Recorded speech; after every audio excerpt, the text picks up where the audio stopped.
Dr. Estes here, Premier Physical Therapy and Sports Performance, and today we're going to be talking about the squats, how to analyze the squats, how to improve your squat. So I have Brendan here. He's our doctoral intern from University of South Florida, and he's going to be our model. And what we're going to do is first going to look at Brendan's squats. We'll tell you what we look for in the squat, what you can then also look for, and then we're going to tell you how we can improve the squat. So in physical therapy, we always want to break things down into one of two things. Is it a mobility problem? Are you tight? Are you stiff? Or is it a stability problem? Are you a little weak? Could you be a little bit stronger? So we'll kind of look at how Brendan squats. We're first going to work on some mobility drills that you can do. And then the second part of this video is going to be the stability exercises you can do to help improve that squat. So first thing we look at, Brendan, come on out here for us, please. I always tell my patients, well, I just want to see you squat. I'm not going to give you any cues. The only cue is your feet have to stay flat on the ground. You got to drop down as far as you can. So Brendan, go ahead and drop down as far as you can. So a squat, that's pretty good. Come on back up. So a couple things we look for. From this angle, we look at his knees and his ankles. Do his knees kind of cave in a little bit? Do his heels come up off of the ground? He does a pretty good job with that. From the side angle, turn and face that way forward, Brendan. Go ahead and squat again. From the side angle, we look forward to, ideally you want your torso and your shins to be parallel. So maybe Brendan's flexing a little bit, not too bad. Again, the main thing we look for, that we care about is, are you having pain with your squat? If you are, then these things become more of an issue. So we look at it that way first. However, we also want to look at what's called an overhead squat, because stability or hypomobility, stiffness up in this area can affect your squat too. So Brendan, let's do that again with arms over your head. Go ahead, squat down as far as you can. Come on back up. So what we look for, again, from this angle, same thing at the ankles and the knees. Go ahead, a couple more, Brendan. Good. We kind of see, look what's going on up here at his shoulders. All right, pretty good. Can you get down to 90 or below parallel? Face that way. Let's go again, a couple more times, Brendan. So he can get down below parallel. Heels are staying on the ground. He's almost parallel. Maybe a little bit of a dip here. Brendan's actually pretty good. So congratulations, Brendan. If we load him up, could be a different story, but at least body weight squat, Brendan looks pretty good. But those are the things that we look for when you're squatting. So let's assume that you have a limitation. Let's kind of work our way up. We're going to work from the floor up in terms of mobility. So sometimes if you have limited ankle mobility, you can't dorsiflex, your toes don't come up, your ankles are a little stiff, that can lead to an issue. So if I can't dorsiflex, I can't get down, I tend to kind of flex here a little bit at my trunk.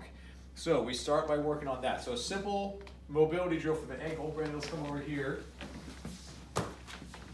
So you're gonna kneel, your front foot is forward from this position. What you want to do is try to drive your knee forward while keeping this heel on the ground. And what you're looking for is a nice little stretch here in the ankle, maybe a little bit up into your calf, your Achilles. Once you feel that little stretch, you want to kind of hold it for a couple seconds and then ease back off. So we kind of oscillate here a little bit. After you do a few of them, to get a little bit more range of motion, you can try to scoot back here a little bit. Perfect. And then repeat the process. So Brendan's now kind of coming up a little bit, so we want to kind of make sure that we keep that heel down. You don't have to be here forever. The general rule of thumb for all of our mobility drills is about 2 minutes. You don't need to be there for anything longer than that. About 2 total minutes is what we're looking for. So ankle mobility seems to be pretty good. Now what we want to try to work on is potentially a little bit of some knee mobility. This isn't usually a common place where people have some mobility restrictions, but it can happen. So what we do is something that's actually very similar. So Brendan, go ahead and put your foot up there. So you get a little more height. So that way we kind of do the same thing, kind of drive forward a little bit, trying to get more of a stretch in the knee. So sometimes this can be a little uncomfortable. So what we'll do is take a towel, kind of fold a towel up behind here, and that helps to get a little bit more movement and bend out of the knee. Same concept with this one. You're gonna hold it for a couple seconds, maybe do this for about 2 minutes.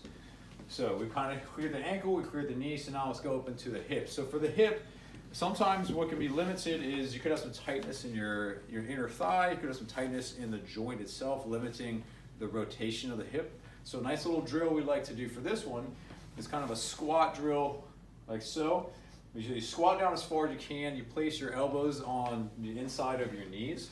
And what Brendan's doing here is he's trying to drive his elbows out, and he's fighting himself with his inner thighs, with his muscles here.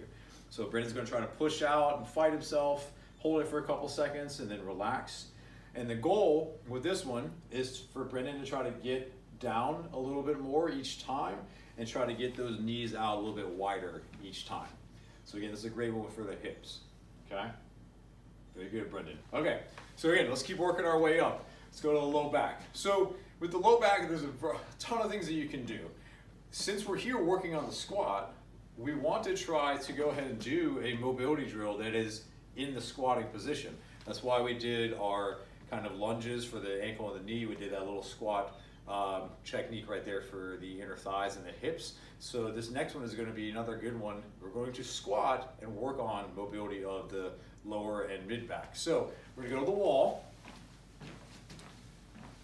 Simple drill where you're standing about a foot or so away from the wall. You get a little closer to that, Brendan. There you go.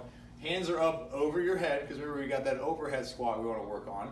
And then from here you drop down to a squat as far as you can. What we're looking for, again, trying to keep those heels flat on the ground, and we're trying to get a nice stretch here in the lower, maybe in the mid back.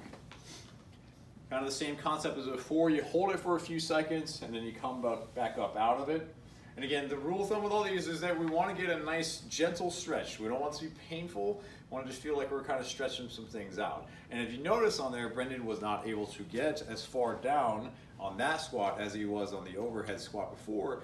So Brendan had a little bit of some flexing in his trunk and his low back. So there could be a little bit of some mid or low back stiffness going on with Brendan. So now we're kind of working our way up. Next up, the thoracic spine. So that one right there does help with thoracic spine, but we can also do a little foam roll action. So foam roll, if you don't have a foam roll at home, you can do you can take a t-shirt or a sweatshirt, kind of roll it up, or a beach towel, roll it up and tape it up. If you have a pool noodle, you can wrap that into a sweatshirt and kind of make something that's a cylindrical, nice cylindrical object that's got a little bit of some firmness to it.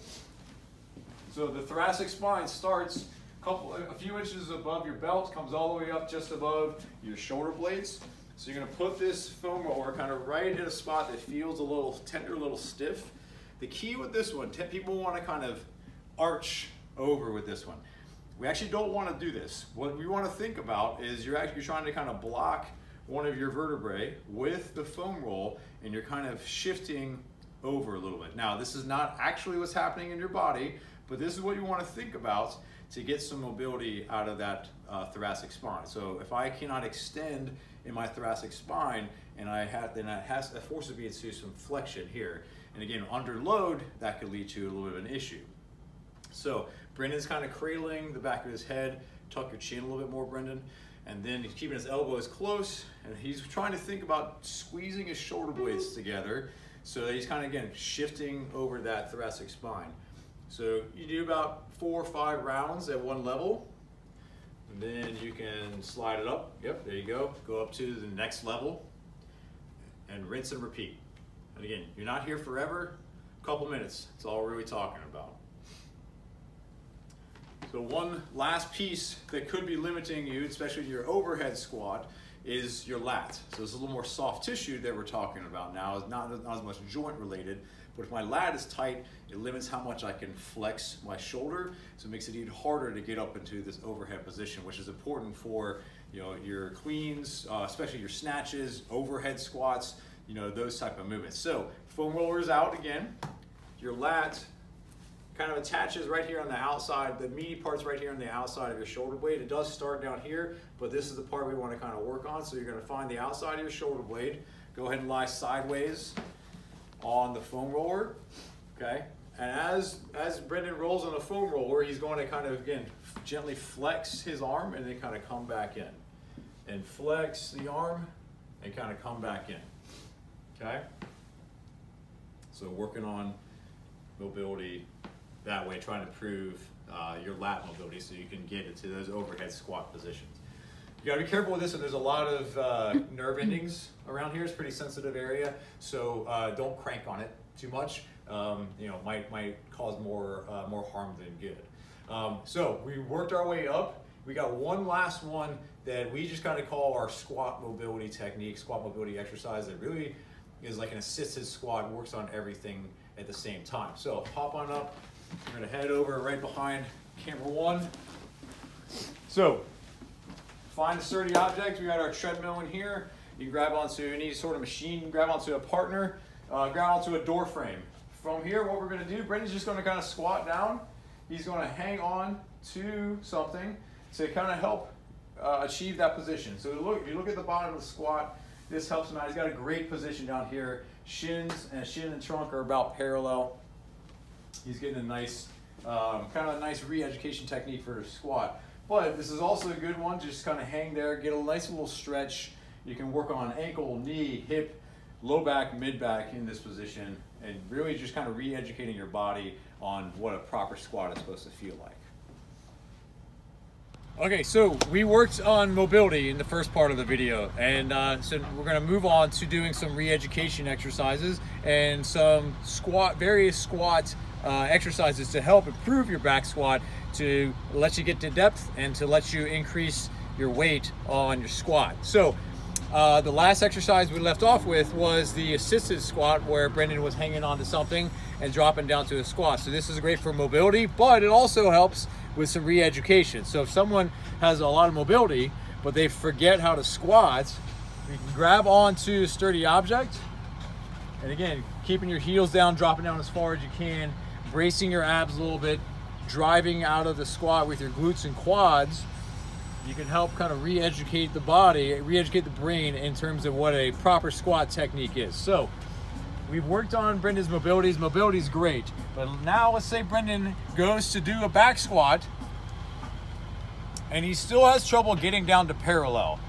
Under load, he stops short. He can't get down to parallel, and he's having some issues with that. So we know Brendan's mobility is awesome. How do we help with this? So go ahead, re-rack it. We do some box squats. So this box is set up right at about parallel for Brendan. So go ahead and grab the bar and rack. So it's there as a tactile cue. You know the box is there. Worst case scenario is Brendan sits down, we take the weight from him. But it acts as a cue for where is parallel, where's 90-90. So he hits the box, he taps, and he fires back up. You don't need to sit there, you just tap and fire back up. Practice this, again with the spotter, and you can improve your squat depth. So now Brendan's squat depth is okay, but let's say that Brendan still has trouble keeping his spine upright. So he's under load. He can get down to 90-90, but his trunk keeps dropping down. He flexes the trunk every time. Again, we know Brendan's mobility is great because we worked on it before. He's having trouble here. Well, great accessory exercise is the front squat. It's the same bar, you're gonna drop the weight. In this case, we're just using the bar for demonstration, but you'll drop the weight. Front squat, you're racking up here at your shoulders. Key with the front squat, why it's so beneficial is it forces more core and thoracic stability. So that when you squat, you have to hold that bar upright and use more of your core and your mid-spine to keep proper alignment. So it's a simple accessory exercise. You're still squatting, but you're getting more core activity out of it. Another way to work on it, especially if your problem is down at the bottom, is doing what we call a tempo back squat. What we do in a tempo back squat is you're back squatting, significantly less weight, about 50 to 60%, and you're going 3 seconds down. You're gonna hold for 3 seconds at the bottom, keeping everything nice and tight, nice neutral spine, and you drive out. Usually we wanna do 3 to 4 sets of about 6 reps of these. And what it really forces you to do is time under tension. So you're forcing those muscles to fire for even longer while you're doing the squat. So it's a great adjunct to kind of keep you in that position. Specific exercises, but we also add in other accessory exercises to help improve strength and your ability to tolerate greater loads on your squat. So try those things out. If you still have some trouble, you know where to find us. You can come on in, you can feel better, you can move better, and we'll get you back to squatting again.